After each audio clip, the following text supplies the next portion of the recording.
Welcome to Your Best Life podcast, where we help you discover your calling so you can live with purpose and clarity. We're Pete and Julie Morrill, your guides, mentors, and lifelong adventurers, and we're here to help you find your true north.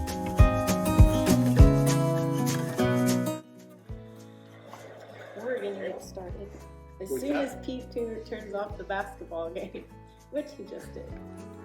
All right. Well, welcome to Your Best Life podcast. We're with Julie again. We're doing her second session of life coaching. And just so you know, when you life coach with me, generally there's some homework that you do. And today I've asked Julie to write down some of her answers. So much of what we're doing is reflecting on some of the things that she's already thought through. The reason is I want her to kind of do some deep thinking, and then I'm trying to drive that thinking just a little bit deeper. Are you ready to go, Julie? I am. Was this a little less emotional than the first time? I was going to say, I promise not to be all weepy like I was last time.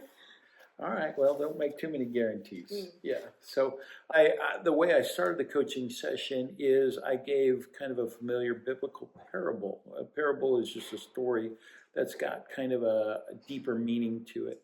And it's about a ruler, and he's got some servants or employees.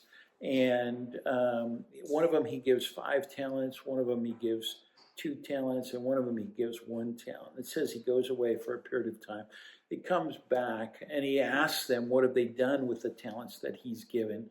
And one of them says, look, I've taken the 5 talents, and now I've doubled it. And the other one says, I've taken the 2 talents, and now I've doubled that. And the third one said, I was a little bit nervous about the talents you gave me. I know that you're not an easy man to get along with, so I buried the talent, and here it is. I have the 1 talent that you gave me.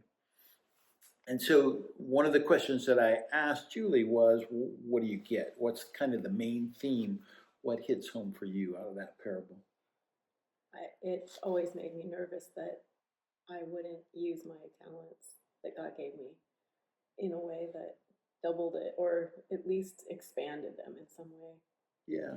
I didn't want to bury them. Yeah, and the opposite of using your talents well is burying them, right? And why did the one servant bury him? He was afraid of his boss. He said that you're a hard man. Yeah. And sometimes we're afraid of things, and we reflect on things that maybe are not exactly true. In other words, he's saying, I'm afraid of you. I've heard about your reputation. But sometimes people are just afraid to take a risk, right? And there are a lot of people that live their life in fear. And I think that the sense of the parable is we don't want to live in fear. We want to live in confidence that the talents have been given to us for a reason. In most people's life, through different seasons, right, they have perhaps buried some of their talents. And one of the things that I asked Julie was, what do you feel like has been buried most recently for you? Because of my neck injury, I am definitely not hanging out with people more and meeting one-on-one. And that's actually one of my talents and gifts is just going deeper with people, and I'm physically not able to do that as well. So why don't you explain what that means? What do you mean by your neck injury? No, what do you mean by your neck injury and why that's limited you?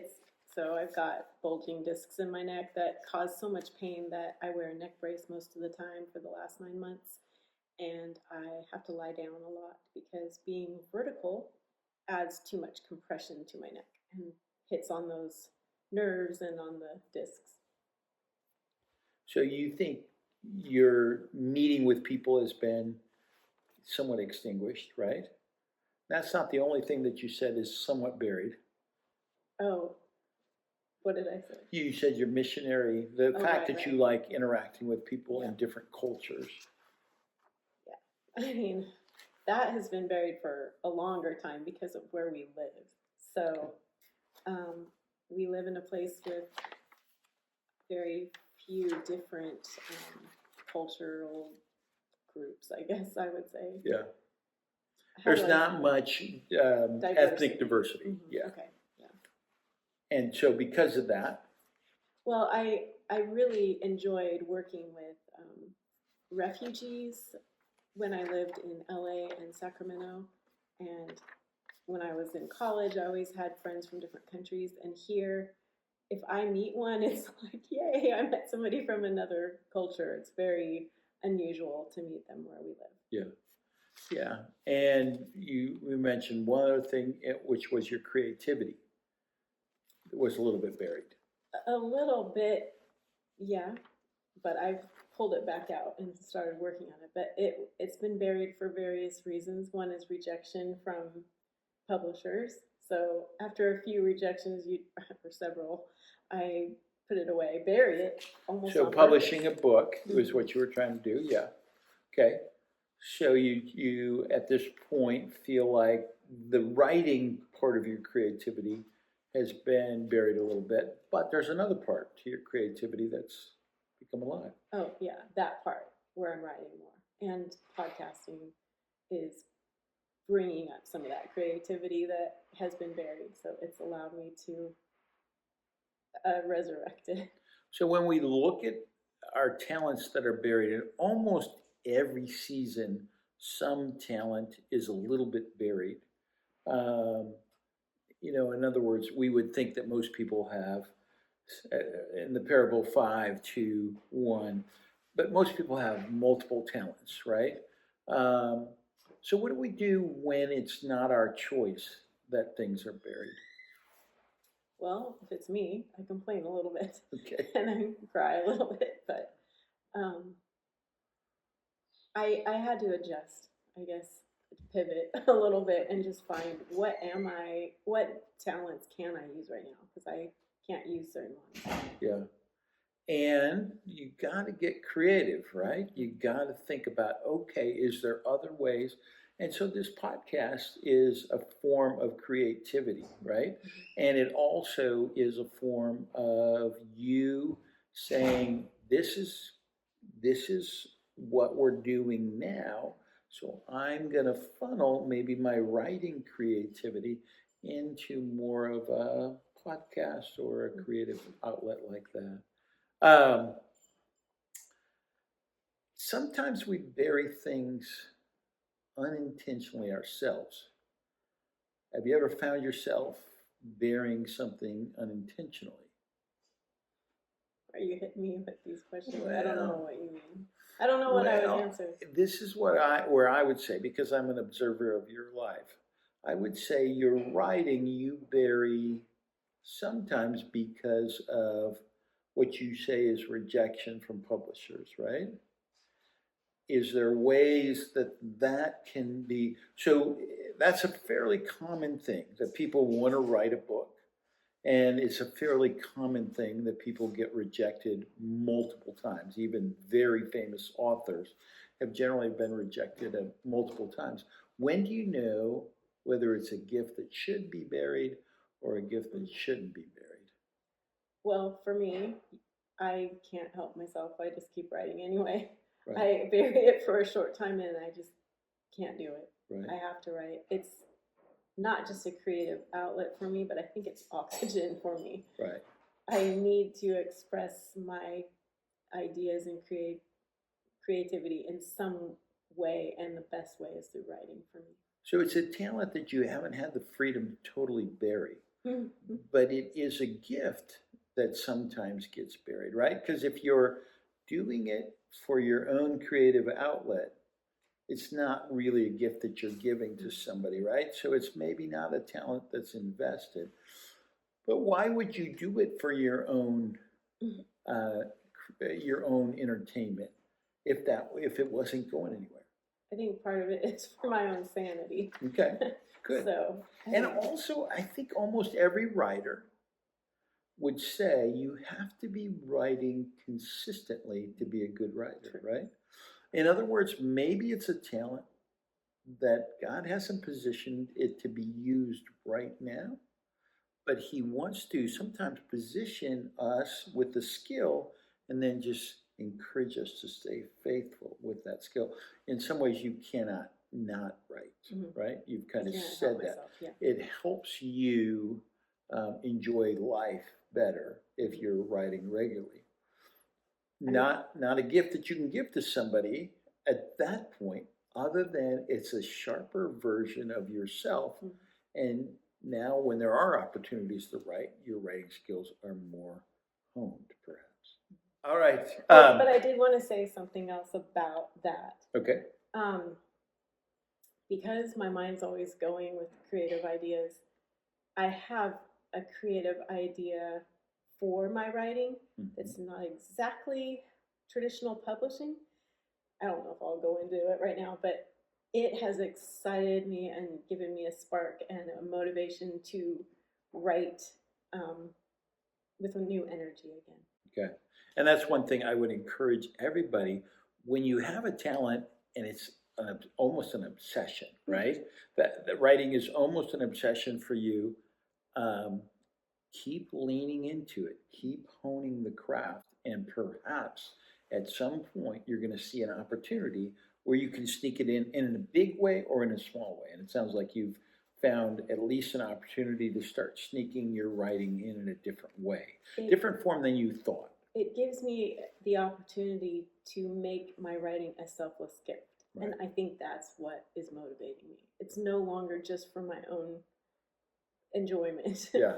Now, one thing I want to coach people on is writing is not a calling. Writing is a gift that you can give to help fulfill your calling. And it might be a big part of the calling, but usually, like you said, the writing is to accomplish something. There's a why behind it, and then there's a who behind it. That is the gift that you're giving it to, and the writing is the what that you're giving, right?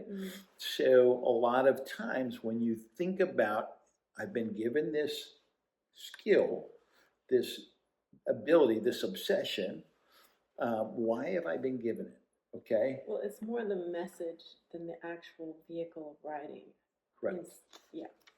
Yeah, and perhaps you will do writing for just the fun of it, or just for the self-entertainment, or for the honing of the skills.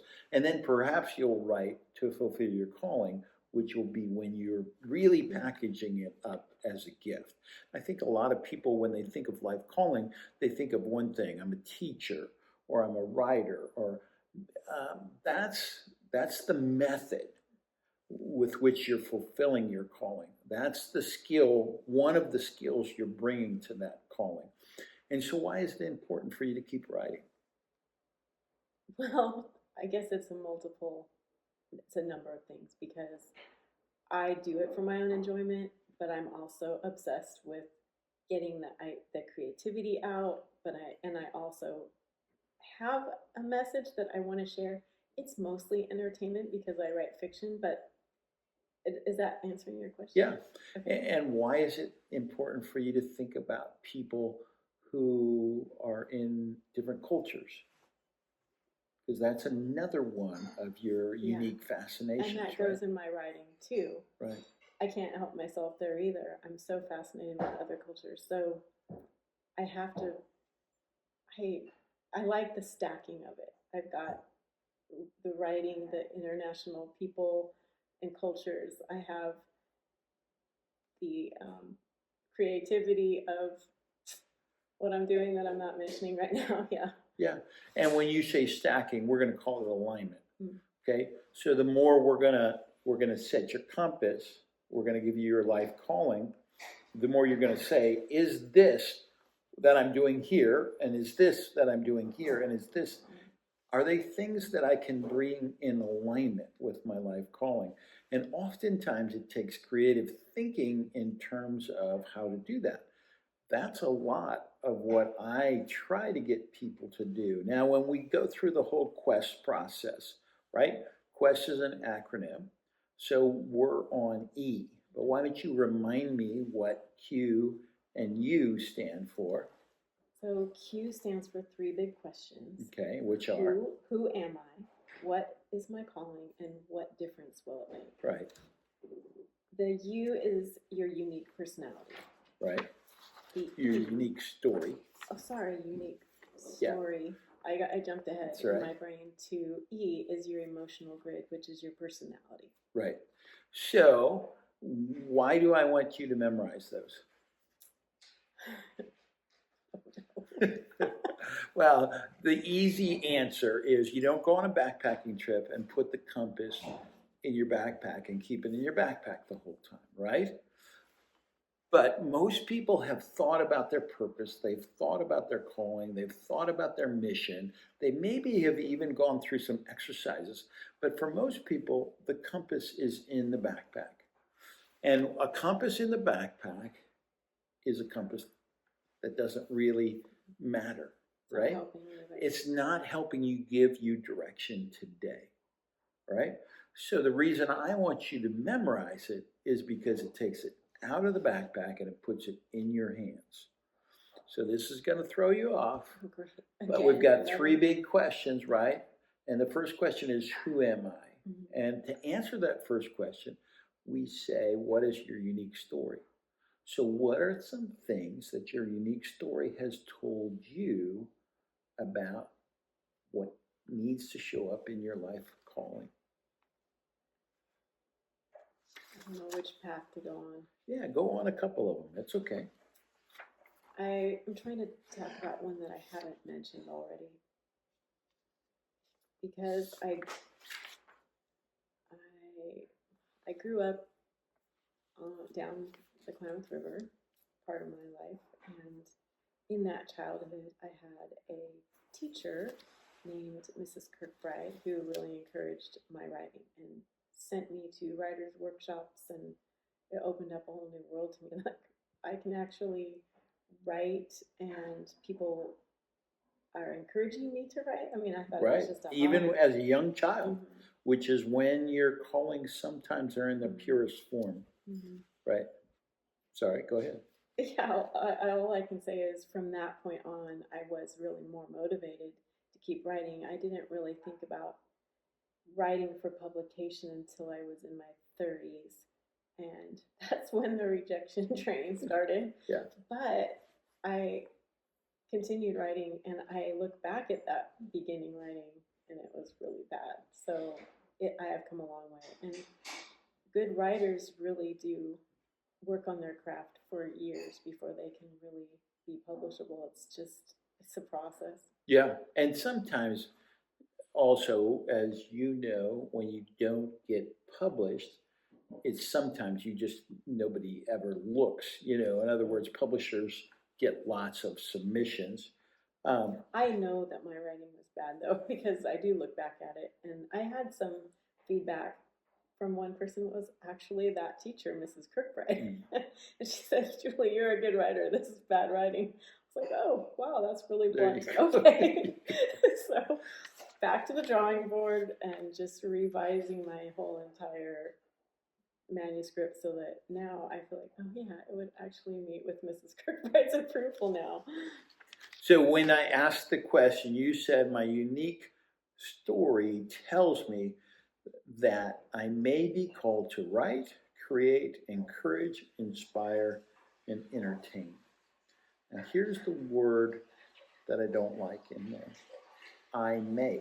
Mm-hmm. Why do I not like that word? Do you want me to be more decisive? Well, I want you to know that has been given to you, right? But my confidence is lower, yes. Because the may word is a little bit, make it easier to bury things, right? Interesting. Because, and I would say 40 to 60% of people live with many of their talents buried because they have a may word. I may be called. I may be called says it's a possibility. It might be an eventual thing in my life, right? It could be something that I could stumble across. It becomes a good excuse for procrastination or for self-deprecation or a variety of different things. But when you say, I have been called to write, to create, to encourage, to inspire, to entertain. But I'm not really sure, because that's why we're going through this. Well, it coaching is why we're process. going through this, but I don't want to teach you bad habits in terms of when you talk about your calling, you don't talk about things that you may eventually, possibly, maybe is a slight, could be if the wind blows the right way. Those people don't change lives. Those people don't give great gifts away because they're not convinced enough that they've got the goods, right? And I want you to get in the habit of saying, and I really can. it would be incredibly amazing that your calling doesn't include writing, right? That's just not even in the realm of possibility. You may not be able to write quite in the same form all the time, but you're almost always, when you're going to be living in your calling, writing is going to be there, right? So let's get rid of these self-protective words like may. Does that make sense to you? Yeah. Easier said than done. Right, but that's why a coach, right? A coach says to the guy that just dropped the pass, you are a better receiver than that. Now go run the pattern and catch the pass the next time, right? I don't understand your language. Well, you know that if you drop a pass, it's not a good thing, right? And what he's saying is, you've got it in you, now go do it. And a lot of times, people cancel their calling in their brain before it even has a chance. They bury it, right? Because of fear. Maybe I'm not going to be successful. Maybe I'm going to reject it. Maybe I'm not going to get my book published. Maybe, and all of these things mean it gets just buried under more and more layers. Does that make sense? Yes. Yeah. And those layers, they seem a little bit familiar to you, don't they? Yeah. So that's why I want to camp on that word may. All the other words were great. That's the only word that I don't like. And I understand you're not totally sure about your compass setting yet. But let's be real. Writing is going to be in that compass setting in some form or another. So be confident about that. One thing my mom used to say to me when I was little was, my middle name is May. So she would say, Julie May or Julie May not. There you go. Okay. It sounds like what you're saying. Yeah, a little bit. So this is what you wrote as a summary of your personality. So what I like is we use a personality profile that actually uses about 5 different personality type. And so it can be, in some ways, confusing, but in some ways you're not taking just this personality test, you're taking 5 different personality tests. We put you through this grid, and then it spits out a personality summary based on each of those 5, and then a general summary. And then I asked you to summarize the summary, right? So and whenever you take a personality test, you want to make sure that you feel confident that what it's saying is true. And if it's not, it's okay, because they are just saying the way you responded to this question, we're projecting your personality. So sometimes that's right and sometimes that's wrong. And you have been a good example of sometimes you feel like really, this really nailed me. And then sometimes you say, I don't know.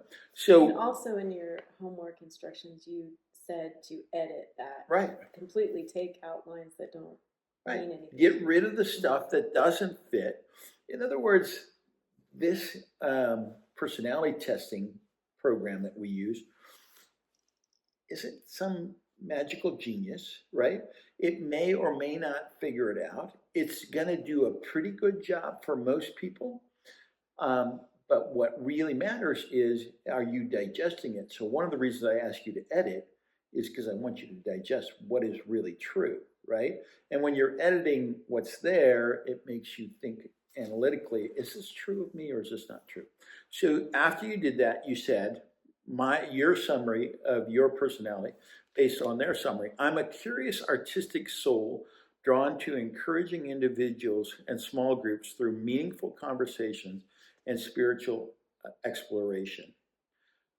Through creative and humorously entertaining storytelling and authentic, heartfelt communication, I invite others to reflect more deeply on who they are and how they engage with the world around them. What are the tools of your personality that invite others? So you said, I invite others. I think the number one thing is asking people questions. You are an incredible question.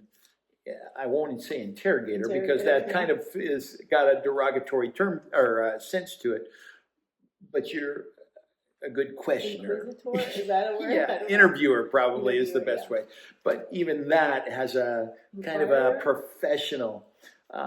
You're a good, I don't know. You're a curious person, basically, is what you say in here, right? Mm-hmm. And that explains it the best, right?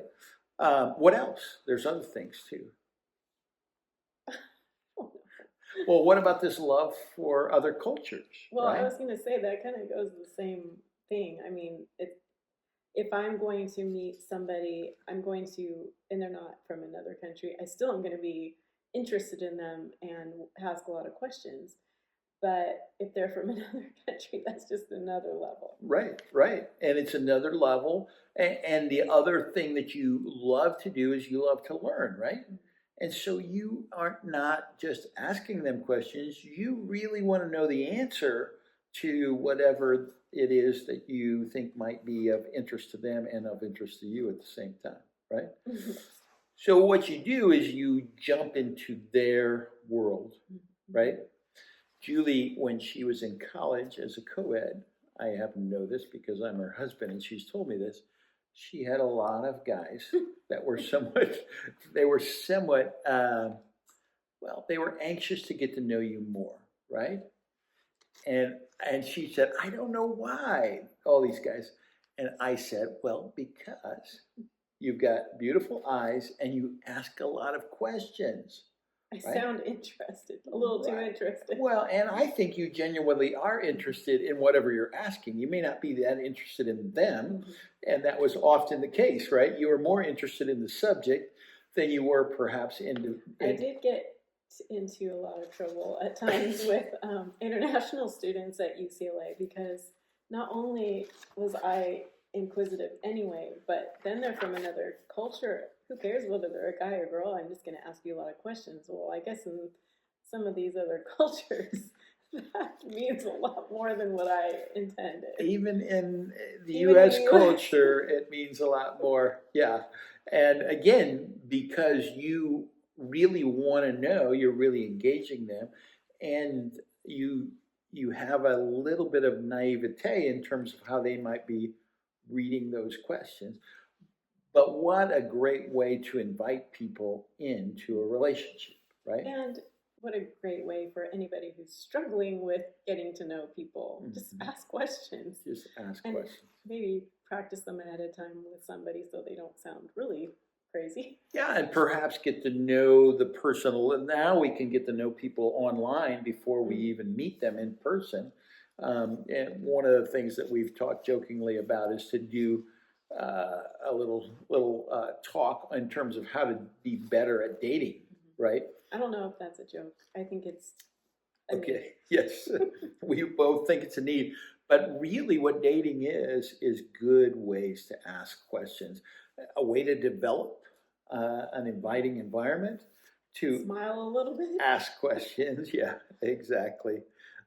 You also said this, my emotional design suggests that my calling needs to include variety, lifelong learning, quiet reflection, and the opportunity to influence and inspire others through authentic relationships, creative productivity, and thoughtful insight. So when we are going to ask you, who are you? Remember, we're answering three big questions. we're going to say, what does your life calling tell you? And then we're going to say, what does your emotional grid tell you? This is a great thing to memorize. You might want to shorten it, right? And you're a writer, so you know how to edit. But my emotional design suggests that my calling needs to include variety. What does that mean to you? I can't get bored. Yes. It's a big problem for me. I get bored very easily. Lifelong learning. Yeah. Which if I'm not learning something new, if I've heard it before, I can't handle it too well. This one's a little bit. Go ahead. I'm just going to say I have to give a caveat because I get bored very easily with sermons. And I have heard the material before, so it's not about the material being a problem. It's the presentation. You're not learning anything fresh, but yet if whoever was sharing that sermon was giving you new information, you might become engaged in a different way, or presenting it in a creative way, more creative way. Yeah, quiet reflection. Mm-hmm. Where does the quiet reflection show up? I think I'm an introvert, so I just need to be alone, first of all.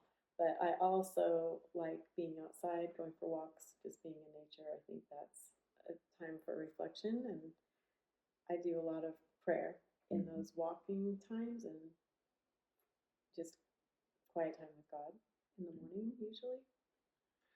An opportunity to influence and inspire others through authentic relationships. This is one that you said you've been kind of lacking lately, right? I haven't been coaching. Yeah. I have only coached one person semi-consistently over the last 9 months. And that always thrills me, actually. Mm-hmm. So it does tell me that I'm more alive when I'm coaching somebody. And you mentioned you don't mind hearing information if it's creative. And you said creative productivity and thoughtful insight. Those are things that you value. We're going to talk about values later, but those are things that you really value. If somebody is giving me a lesson, do it in a creative way. Make me think at a deeper level. Yeah, right? It's not always an entertaining way. It's hit me with something that makes me really think more deeply about it, but also pause and give me a chance to digest that. And that's where sometimes the entertainment might come in. Give me a little joke or give me something that kind of allows me to think about it, but then rest on it a little bit. Or picking on pastors a little bit today. You are, not me. I am, yeah, sorry. But sometimes a pastor will make a point that's so profound, and then they just move on so fast. I don't have time to think about that. If they would just pause and say, think about that. Yeah. Give me a chance. Or maybe even give you a little illustration of somebody who's dealt with that truth in their life or something like that. When you read this statement, I just read it for you, you wrote it. What encourages you?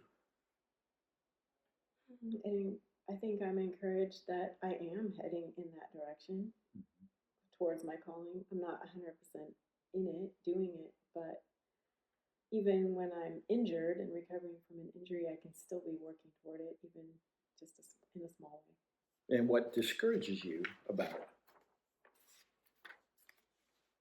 That there are some things that I could be doing that I'm not. Well, and you may not read this, but your neck problem has caused you to socially withdraw a little bit more, right? And the thing that you miss the most is the authentic relationships, is what you reflected on. And we're always going to find ourselves in a season where certain things are buried. Sometimes we bury them deeper than they need to be buried, because while you've been promoting the podcast, you've been reconnecting with people.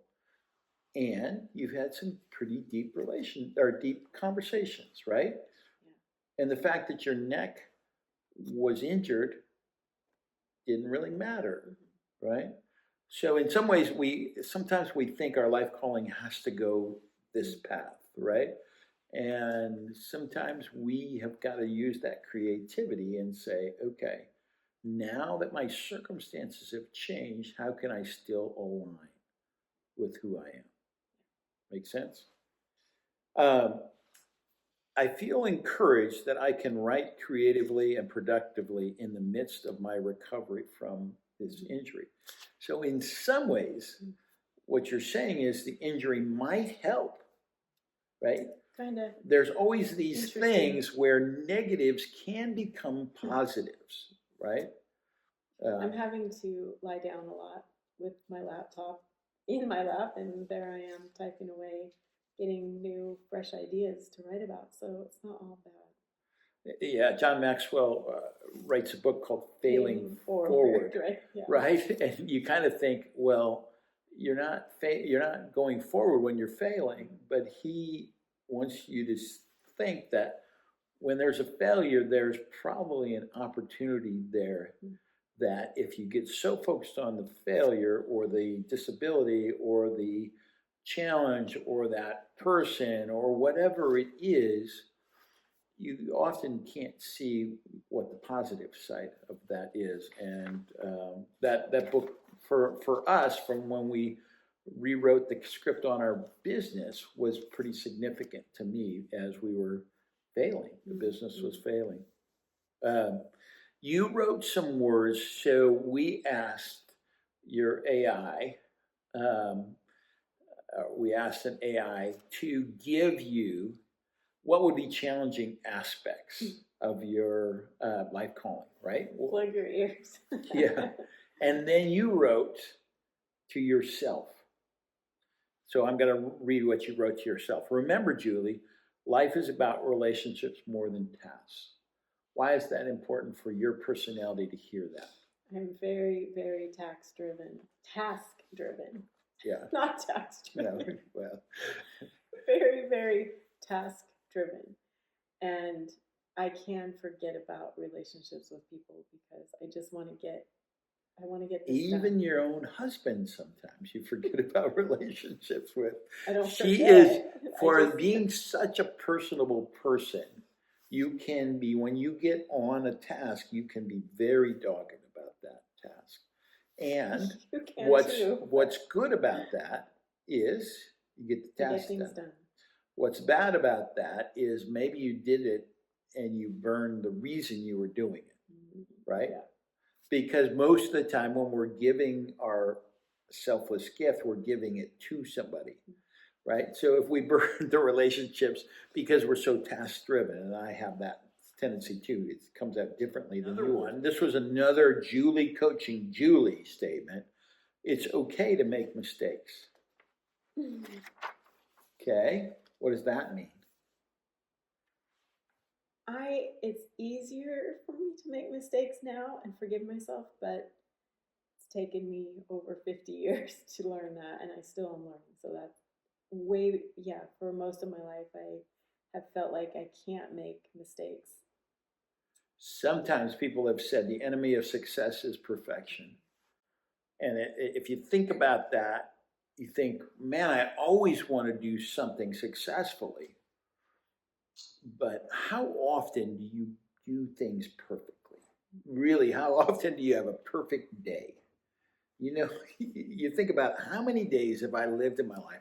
How often have I lived a day that I would consider perfect? Almost never, right? But you can still have a very successful day.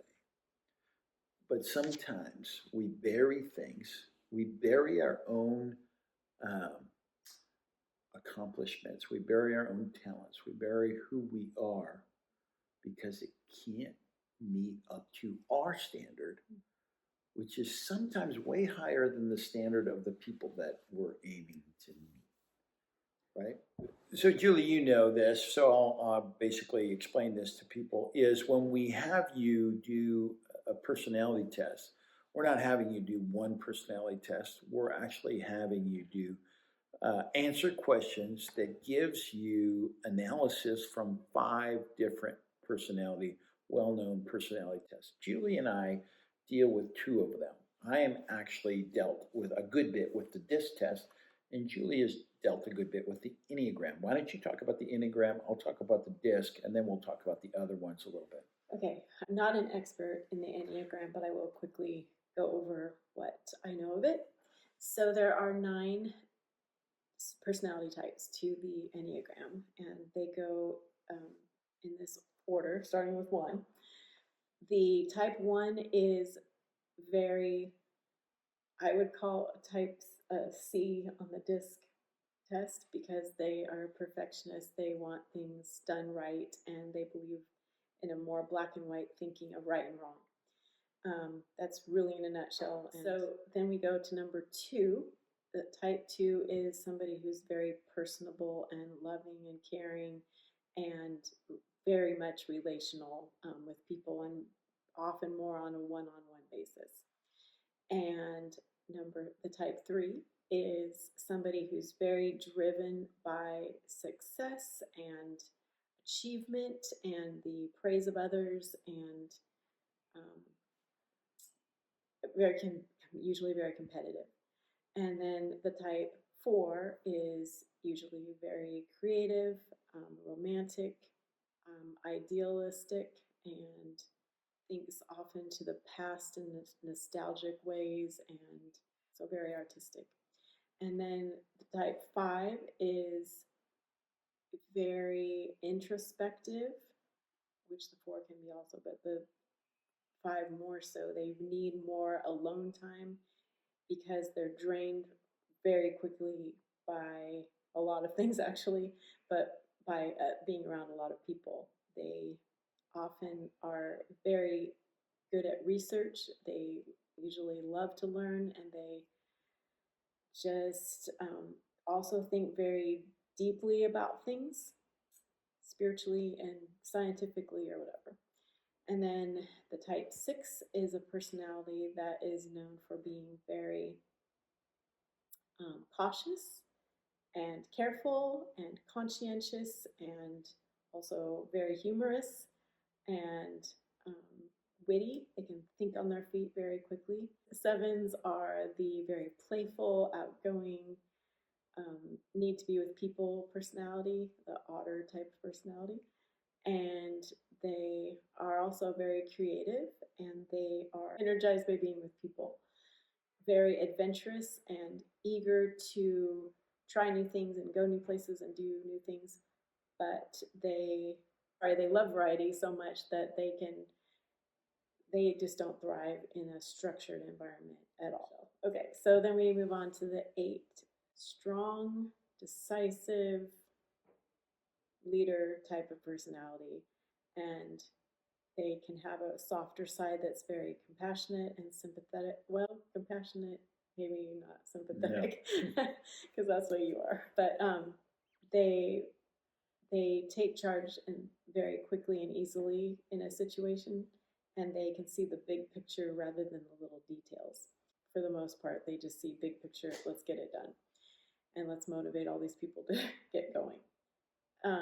So finally, there's the Enneagram type 9, who is very calm, steady, relaxed, laid back, easygoing, and really, really doesn't like change, and would prefer to make very little effort in a lot of areas of life. Those are the negatives, I would say. But they are also probably the most relational type of Enneagram type, because often they will be the counselors, therapists, that type of personality that's deeply, deeply caring with people, and is so chill and laid back that they have the time to just relax and hang out with you, ask lots of questions, and listen. The Enneagram is an ancient kind of way of seeing personalities. This test is as well, although in a different structure. But this test basically has 4 personalities, and then it combines these 4. And I like to put animals with them because I think the animals are more memorable. But the D is an eagle. In classic, you'd call it a cleric. The eagle sees the big picture, is not as concerned about relationships, but he's concerned about Strategy and accomplishment and getting things done is the big thing. Then the I is the sanguine, and that's the otter. This is the person that wants to play, is very relational, has lots of relationships. They may not be as deep as some of the other personality types, but they know everybody and everybody knows them. The S, I call it the horse, is the steady person. This is the person that just they have the lifelong relationships. They write letters to people. They're constantly encouraging. Relationships are very important to them, but long-term relationships are more important to them. And the C, I call the beaver. The beaver is the one that likes to do things right. Their motivation is doing things right. And they're very methodical, the more that they can know exactly what their role is and how that fits together. And in this personality thing, you're always going to say, in my case, I'm a high D with an S and a C, or I'm an eagle, horse, beaver, or sometimes eagle, beaver, horse, depending on what my relationships are. There's 3 other personality tests that we know less. I've done the Myers-Briggs. And we just won't comment on these because we don't know that much about them. But when we give you this tool, you can dig deeply into any of these 5. And what we like about this tool is it gives you a lot more information than what we're going to deal with. And it's on a completely separate program, so you can dig into it. But it's one of them's called the Myers-Briggs. The other one's called the Holland, and then one's called the Big 5. And because we're not that familiar with them, we would choose to let you research them as you would like. But those are the personality types. So the question, Julie, from all of that explanation is, why is knowing your personality how is that going to change your life? I personally think that knowing your personality is knowing who you are. And like you're telling me, even in this coaching, I need to spend time with myself and get to know myself and care for myself. You need to give yourself what you said you need to give yourself, which is quiet times of reflection.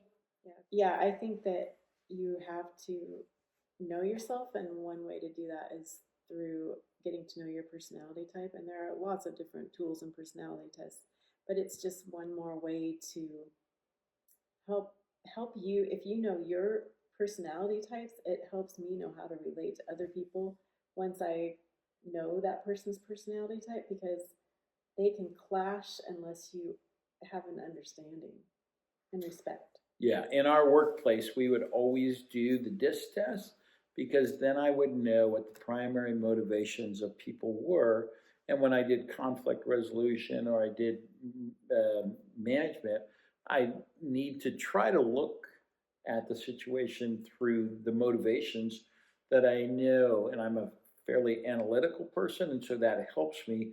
Okay, they're looking at it from, how can we have the most fun, or how can we get this done, or how can we get it done right, or how can we make sure that everybody's cared for in the process. Those are the 4 major motivations of the DISC people, and so I start to see people through those formats. One of the things that we like to do when we're asking you to process your life calling is we like to give the information to an AI program and then ask it to reflect back. The reason is you can punch at it and nobody gets offended. Like I could say something, and then if you say something negative, AI did it. Yeah, but we can both refine what AI gives us. And so we've asked AI, based on Julie's emotional grid, based on her unique story, what are 8 life calling statements? Then I asked you to take the 8 and get the 2 that you felt like were the best, and then I asked you to rewrite them. And for Julie, who's a writer, this is something that is helpful because she thinks with her pen as much. So here's the 2 that you gave: is helping others experience God through heartfelt storytelling, honest reflection, and creative spiritual expression. That's one. The other one was inspiring meaningful, authentic living through creative storytelling, deep wisdom, and heart-centered connection. Um, which one of those do you like the best? Second one. The second one. And why do you like it the best? When you read the first one, it just felt like, where's the creativity and the spontaneity and the variety? It was just missing some things that make my heart beat. Cool. So one of the things that we would say is, okay, what do you like about the first one that should be included in the second one? And remember, there's 8 of them, so she's already gone through this process. And the one reason I do this is I want you to think there's no perfect life calling statement. And we can always slightly improve. But the better is the shorter and the more that rings true. So when I read those out loud, you had already picked the first one and the second one. You said, oh, the second one, right? Yeah. So that's good, because that one is the one that rings true. Now you take that one and you start to shape it, okay? And for our next coaching session, you need to know your life calling statement.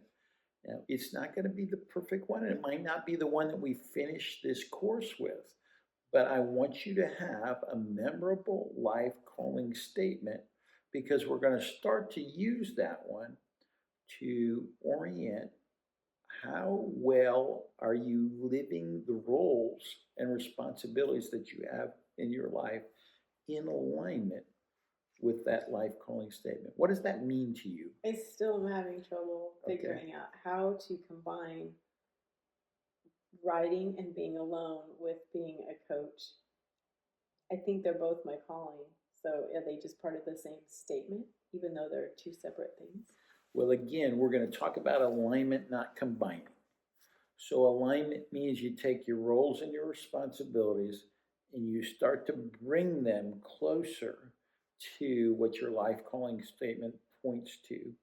We're going to work through this in a somewhat scientific way, but remember, we may tweak your life calling statement. I'm going to ask you to start thinking about how to tweak your roles and responsibilities. So when I say the term roles and responsibilities, what does that mean? You're my boss. Right. So well, I'm done working for you. your job, you have a role or responsibility to Marble Mountain Kennels, right?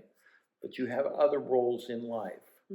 So I want you to think about what are those and what are the top. I'll go into those right now. Right. Yeah. What are the top 8 or 10, and then how can we get those to start aligning? And then how can you put more energy to the ones that are more aligned and less energy to the ones that are less aligned? And I asked the question, what's been illuminating about this coaching so far? Okay. And here's what you said, is deep, genuine relationships are at the core of who I am. Okay. And I think you're also saying at this part in your life, you're missing those. So there's not great alignment in that area. Second thing you said is my calling is deeply tied to spiritual authenticity. I think this is becoming more and more obvious to you. Would you not say that that's true? Yes. Okay. Third one is I'm most fulfilled when I'm creating, encouraging, humorous, inspirational work that points people towards God, wisdom, and hope. So that statement actually sounds more like my calling statement. Well, it's more expansive for sure, right? These are just reflections on your calling. How would your life ideally have to change if you wanted to capitalize on those 3 observations? I'd have to get better, I think. At not being injured. You'd have to be healthy. I think I like to be healthy. Yeah. My neck working again. Okay. Then I feel like I could do a lot of things that I have lists of things that I want to do once I feel better. Okay. And what would the list work toward your life calling or away from your life calling? I know we're going to discuss that because I can always morph something into something that's I can say is my calling, even though you may disagree. Well, and honestly, that's a little bit of what life calling coaching is about, is morphing something, not just word, not just changing the definition of something, but really morphing it so it aligns more with who you are, or leaving it so you don't have to worry about it. You know this about me. There are seasons in my life when I have more energy and I'm really not in pain that I can take on too much. And that's where I feel like now, like there's a backlog of being able to do a lot of things. So as soon as I'm feeling better, this is what I'm going to do. Yeah. Yeah. The challenge with that, though, is I will say, is that could be as confusing as helpful, because you've made all these lists of things you want to do. So one of the things when you go backpacking is you think about, how many days am I going to be gone? Where am I going? And what do I need? And you think about the bare essentials of that. And that gets you very aligned with, I need to sleep well. I need to eat well. I probably need to handle weather well. And I need to think about, is there some way for me to stay warm? Which would be handling weather in different kind of. So all of a sudden it narrows it down to, this is what is going to make me comfortable on this backpacking trip.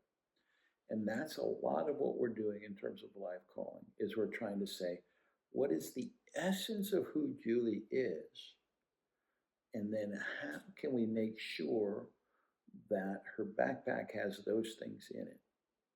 Right now, I think you're saying my backpack doesn't have authentic relationships, or at least as many as I would like. And part of it is because of your injury. But part of it might be because you're seeing your injury as a reason to not focus on that. And we're going to say, no, that's essential for your trip. You cannot function well without authentic relationships. So if that's essential and your neck is bad, then we've got to figure out a way to work around that problem, right? If you go on a backpacking trip and you sprain your ankle halfway through the backpacking trip, you don't die there. That's not your goal, right?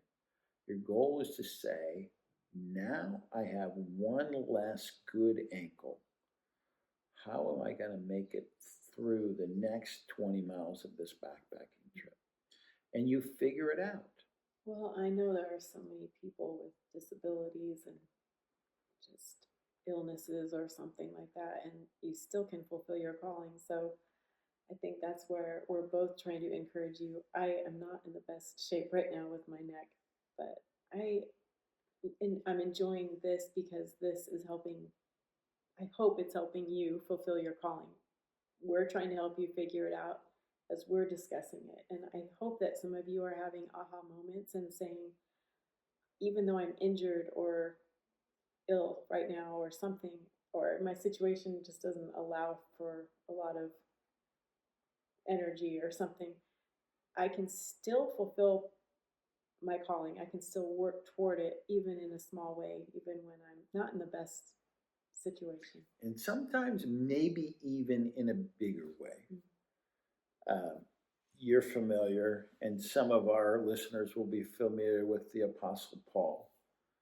And most people who are biblical scholars will say the Apostle Paul wrote his greatest work when he was in prison. Most people would say when they're in prison, that's enough of a liability that I'm done. I can't do my calling right now.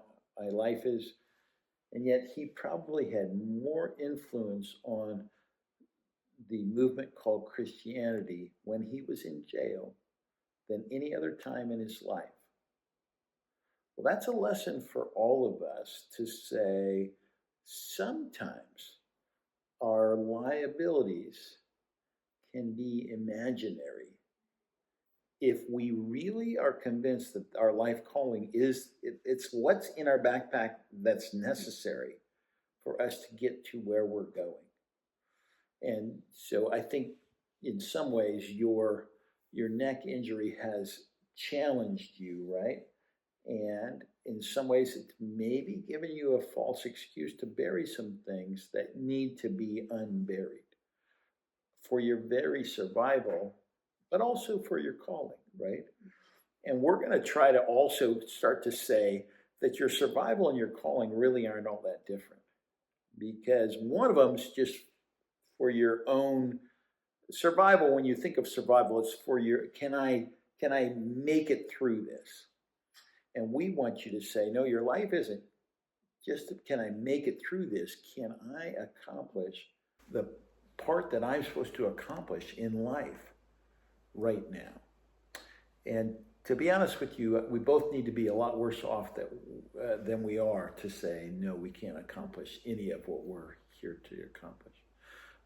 So I hope this has been challenging. Honestly, it's going in a direction that I wasn't expecting it to go in. And sometimes coaching goes like that.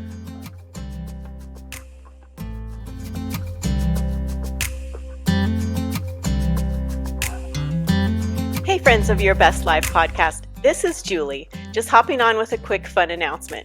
As you heard in today's coaching session with Pete, he's been helping me clarify and chase after my life calling, and one thing that's really come alive for me is a creative side project I've been dreaming up. It's a bit of a love letter to the place I grew up, our local community here in Siskiyou County, the Klamath River, and the folks I've come to know and cherish in these parts.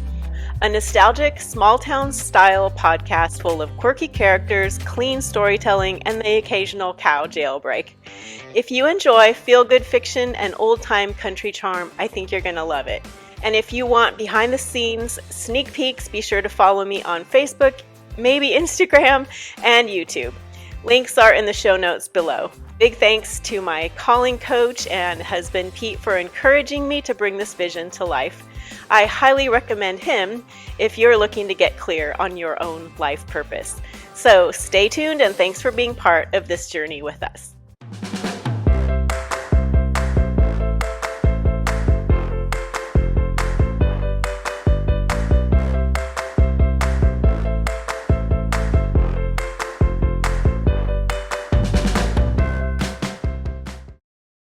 We want to take a moment to thank our sponsors. Today's episode of Your Best Life was brought to you by True North Quests, helping you discover your calling so you can live a life filled with purpose. Find out more at tnadventures.org, where you can book an appointment with a calling coach, learn about upcoming True North Quest workshops, and more. And by Marble Mountain Kennels, where exceptional Labrador retrievers are bred and trained for adventure, companionship, and service. Visit mmkennels.com to meet your new best canine friend. Thank you for joining us today. Until next time, remember your best life starts with knowing your calling and finding your true north.